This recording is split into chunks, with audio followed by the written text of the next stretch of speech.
pemain yang boleh dinaturalisasi, tanda kutip, itu yang harus punya turunan darah. Ini benar-benar di luar dugaan.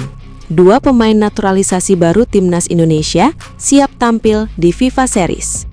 Kalau kita masih berpikir bahwa naturalisasi itu adalah seperti mengambil pemain asing, itu kita salah dalam. John Hartman datangkan pemain Eropa ke Indonesia. Siapakah dia? Tonton sampai habis ya. Anggota Komite Eksekutif atau Eksekutif Komite PSSI, Arya Sinulinga, menjawab soal kemungkinan perekrutan pemain naturalisasi baru dari Eropa buruan John Hartman. John Hartman sudah berkunjung ke Eropa melihat aksi-aksi pemain timnas Indonesia jelang agenda skuad merah putih dalam FIFA Series. Pada awal perkenalan sebagai pelatih timnas Indonesia, Hartman sempat menyebutkan rencana mencari pemain baru untuk dinaturalisasi. Apakah Hartman sudah membawa pemain baru yang akan dinaturalisasi dari kunjungan ke Eropa pada awal 2026? Saya belum dapat kabar ya. Belum dapat kabar kalau ada pemain naturalisasi baru. Apalagi kan ini terlalu dekat ya dengan pertandingan timnas Indonesia. Bulan Maret, sekarang udah Februari. Terlalu dekatlah untuk melakukan naturalisasi lah, kata Arya. Pasti yang ada dulu, dia ingin tahu dulu pasti dia. Nah dari situ dia akan tahu komposisi yang terbaik yang bagaimana, gitu kan? Karena setiap pelatih itu pasti punya komposisi berbeda gitu, disesuaikan dengan skema permainan dia. Ucapnya di Jakarta, Senin, 9 Februari. Struktur tim kepelatihan timnas Indonesia di bawah komando John Hartman mulai tersusun. Sejumlah pelatih lokal mendapat kepercayaan untuk mendampingi arsitek asal Inggris tersebut dalam agenda terdekat. Ketua Badan Tim Nasional atau BTN, Sumarji memastikan bahwa Nova Arianto akan mengemban peran sebagai asisten sementara. Pelatih timnas U20 itu dipercaya menjadi tangan kanan Hartman dalam fase awal kepemimpinannya. Selain Nova, nama Sofi Imam Faisal juga masuk dalam jajaran staf pelatih. Selama ini Sofi dikenal sebagai sosok penting di kelompok usia muda dan telah bekerja bersama Nova di timnas U20 sejak akhir tahun lalu. Pengalaman Sofi tidak diragukan, ia pernah menangani aspek fisik timnas Indonesia di berbagai level, mulai dari U17, U20, U23, hingga tim senior. Dengan masuknya Nova dan Sofi, Hartman kini didukung 3 asisten lokal. Sebelumnya, timnas Indonesia juga merekrut Dikri Lazuardi yang dikenal sebagai kepala analisis Persija Jakarta. Untuk sementara, Nova, mungkin nanti Coach Sofi juga akan kami libatkan, ujarnya. Kami sedang melihat beberapa sosok yang tepat, ucap pria yang juga anggota Komite Eksekutif PSSI tersebut. Langkah ini bukan keputusan mendadak.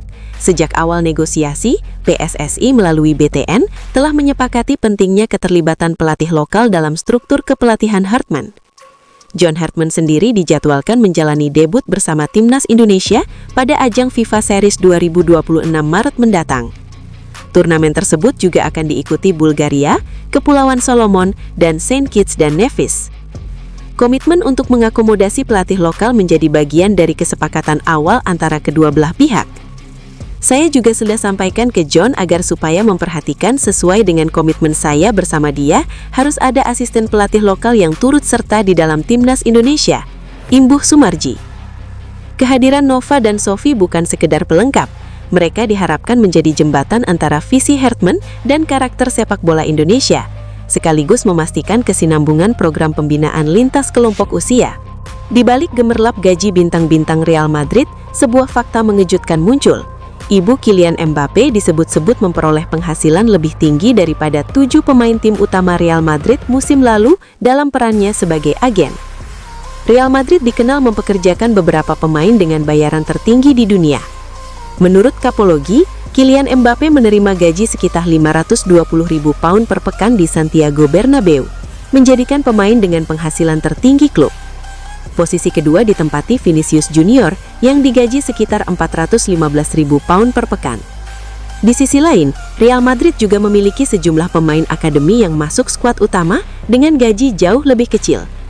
Meski demikian, nominal tersebut masih sebanding dengan beberapa pemain papan atas di tim-tim La Liga yang lebih rendah.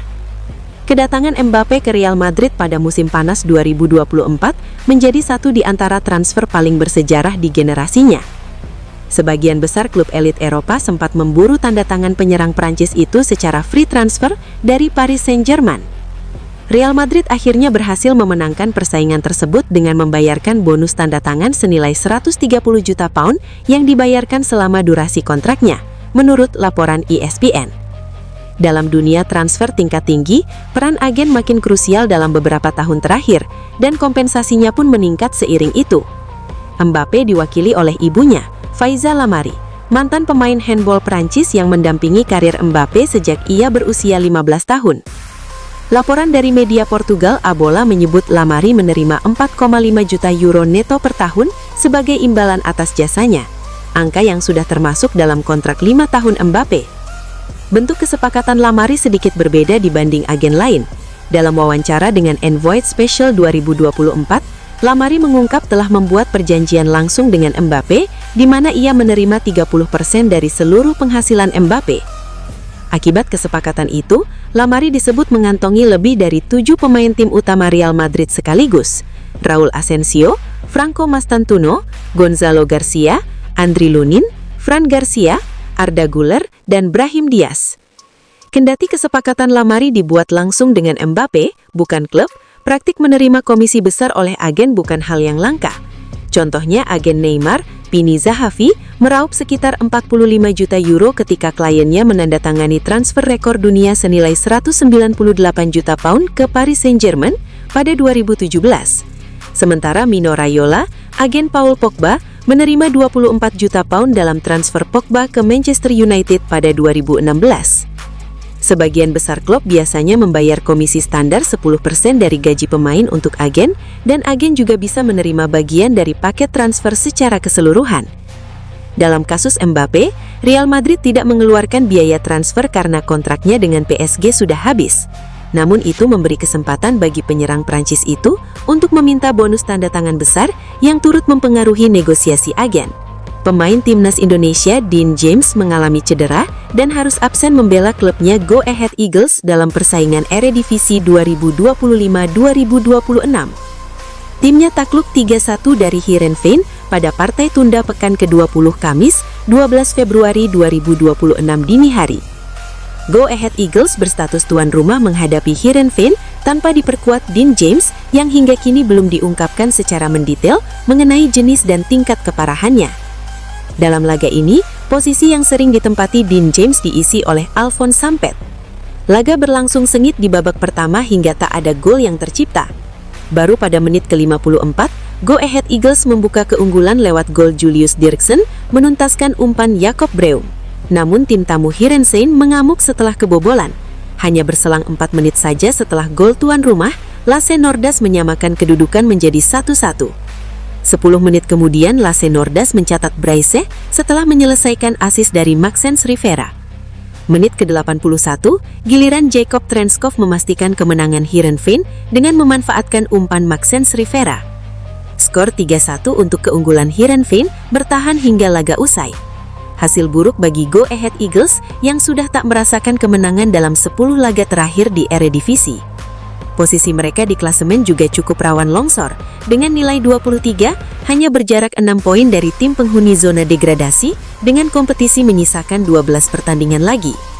Pelatih Go Ahead, Melvin Bol, menyoroti performa timnya yang bermain buruk, terutama gol sepele saat Heerenveen menyamakan kedudukan, yang kemudian menjadi titik awal kekalahan timnya. Kita memberikan tendangan sudut dengan sangat mudah, kita harus merasakan situasi yang kita hadapi, tuturnya. Dikutip dari Football Primavera. Dengan situasi susah menang di 10 pertandingan beruntun dan posisi di papan klasemen yang mengkhawatirkan, membuat Go Ahead Eagles harus mati-matian bangkit di laga tersisa. Berikutnya mereka akan bertandang ke markas Feyenoord.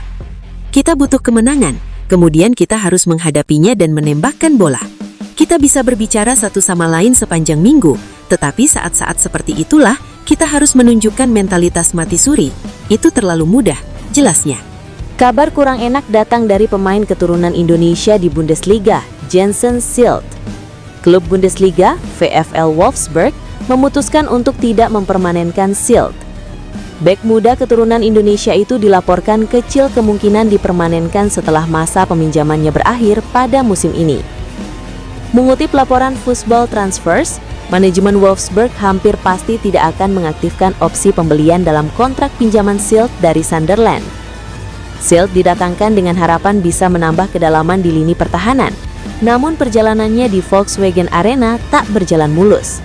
Sebelum dipinjamkan ke Wolfsburg, pemain berusia 22 tahun itu baru saja pulih dari cedera ligamen lutut (ACL) yang cukup serius. Silt sempat berjuang keras untuk kembali ke performa terbaiknya.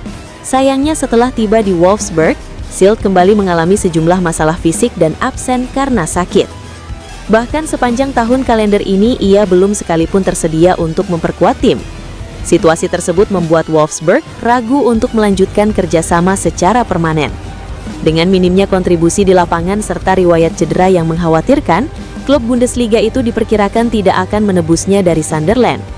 Padahal Sunderland masih mengikat Silt dengan kontrak jangka panjang hingga 2028. Artinya, bek tengah tersebut kemungkinan besar akan kembali ke Inggris setelah masa peminjamannya tuntas. Sinyal dari klub Bundesliga ini harus jadi bahan pertimbangan untuk PSSI jika memiliki opsi untuk menaturalisasi Jensen Silt. Bukan tidak mungkin jika Jensen Silt dinaturalisasi, kontribusinya akan sangat minim bersama timnas Indonesia dan tak cocok dengan strategi John Herdman. Fenomena pemain naturalisasi pulang ke Liga Indonesia kembali menjadi perbincangan hangat di kalangan pecinta sepak bola nasional.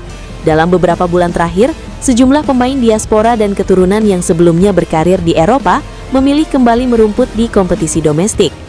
Kondisi ini memunculkan dugaan bahwa pemain naturalisasi pulang ke Liga Indonesia tidak lepas dari kepentingan Piala AFF 2026. Isu pemain naturalisasi pulang ke Liga Indonesia semakin ramai setelah muncul analisis dari sejumlah pengamat dan kreator konten sepak bola. Mereka menilai kepulangan massal pemain diaspora terkesan tidak wajar, terutama karena sebagian besar masih berada dalam usia produktif dan dinilai mampu bersaing di level Eropa. Dugaan ini pun mengarah pada strategi PSSI dalam menyiapkan tim nasional menghadapi Piala AFF 2026. Turnamen regional tersebut disebut-sebut menjadi target utama untuk mengembalikan citra federasi setelah kegagalan di level dunia. Dalam beberapa bursa transfer terakhir, publik dikejutkan dengan kembalinya sejumlah pemain keturunan ke Liga Indonesia.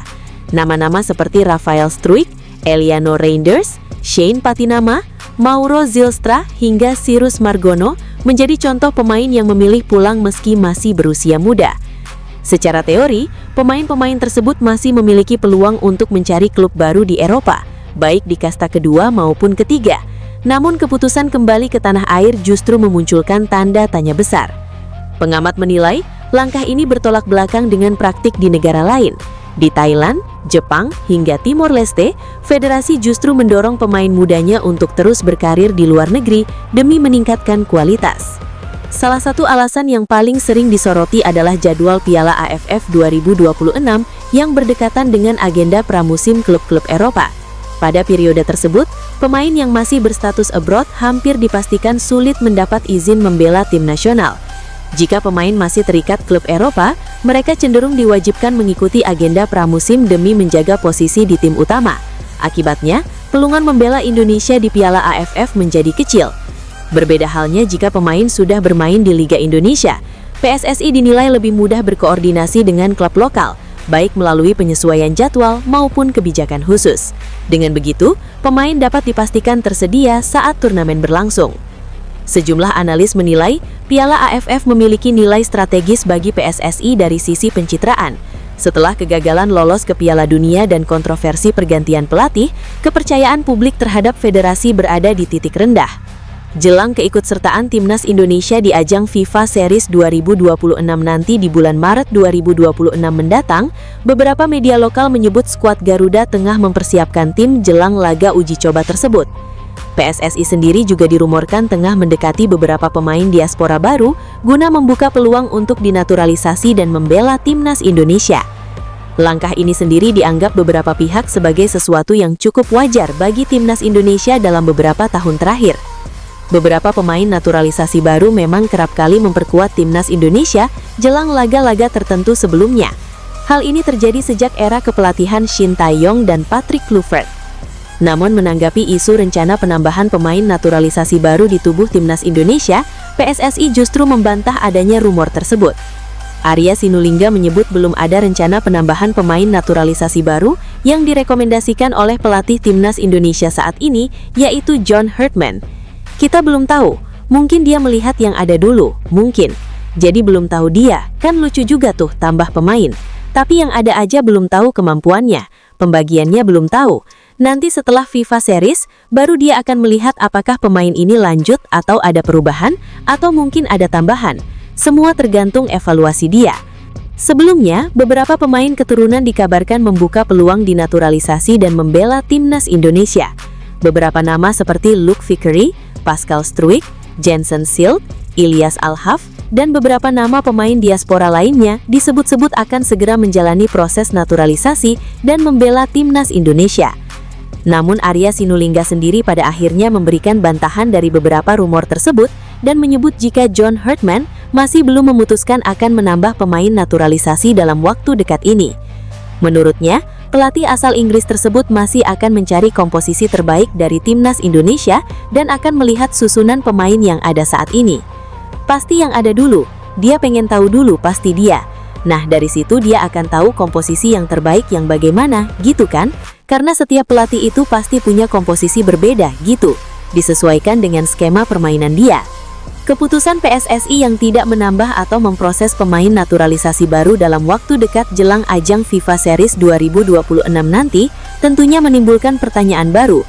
Apakah timnas Indonesia berpeluang mendulang kemenangan di laga uji coba tersebut?